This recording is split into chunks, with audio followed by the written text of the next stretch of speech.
So I was the Gao Fellow in Medical Biotechnology, and I actually worked with Francis's brother, Joe Gao, at the University of Maryland School of Medicine.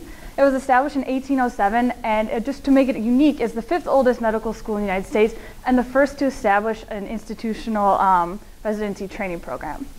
So the goal of my summer research, it sounds complicated, to synthesize a ratiometric emission fluorescent indicator for calcium ions that absorbs visible light. I know to a lot of people that means absolutely nothing, but I'll walk you through what at least the goal of my project was. So I think the most important question is, why would we monitor calcium anyways? Like, why is this so important?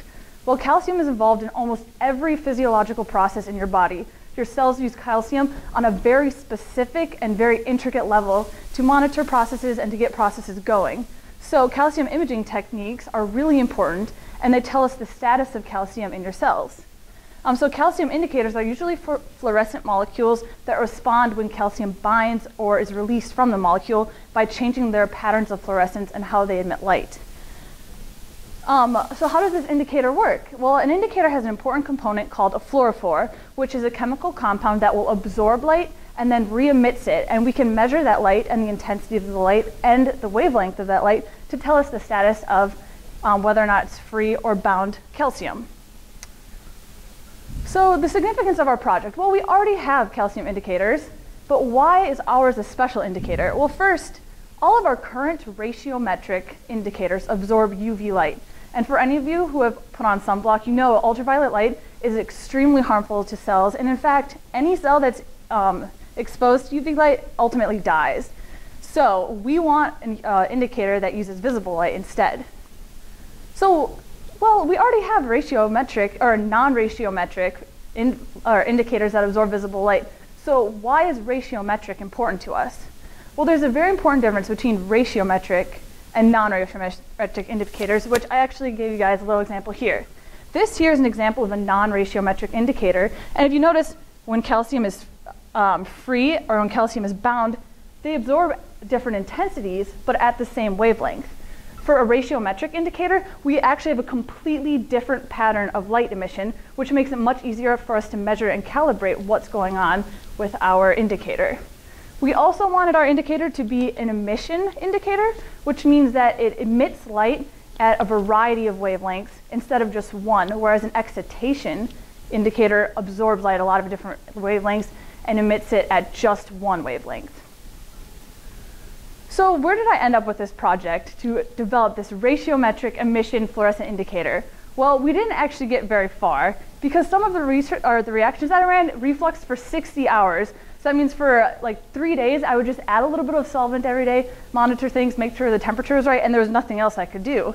And then after we ran the reaction, once we purified it and got our sample, we had to test to see if we actually got what we wanted. Because when you run any chemical reaction, 90% of what you get is garbage. And you have to purify it and get what you want, and then you're left with this really tiny amount of your desired product. So we had to start over, get a little bit more, build up our reserve of our base molecules. So in the end, we got really close to making this indicator, but we didn't get it so far as to actually test its imaging properties. So my life outside of the lab, living in Baltimore was an incredible experience, and it was wonderful to live in a big city on my own for the first time. My site mentor was really involved in my life outside of the lab, and he took me to a lot of incredible restaurants. Like anything, I tried chicken feet, I tried sushi. He took us and I met a bunch of people from other labs, and I met his partner. And it was just a really, really fun experience, and he took me to different restaurants, so I never would have tried the food otherwise. So it's kind of an eye-opening experience to see what else is out there. I also visited Washington, D.C. Michael Bacco is another Cornell fellow who was living in Washington, D.C. this summer. I visited him 6 or 7 times, which is incredible. And I also went to New York, and that's me at the top of the Empire State Building, which was really fun.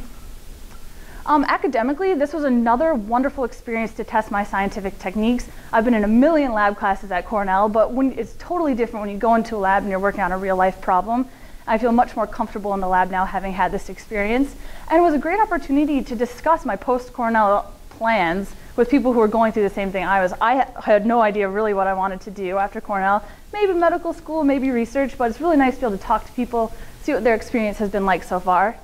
And personally, I learned that I could go out to a big city by myself and really be successful and thrive and make friends. I've got some really great friends and new connections that I will still talk to today. And then I'd really like to thank Francis Gao for funding my fellowship, and Joseph Gao, he couldn't be here today, but he was a wonderful person to work with, very dynamic and warm, and my faculty sponsor, Craig Tepper.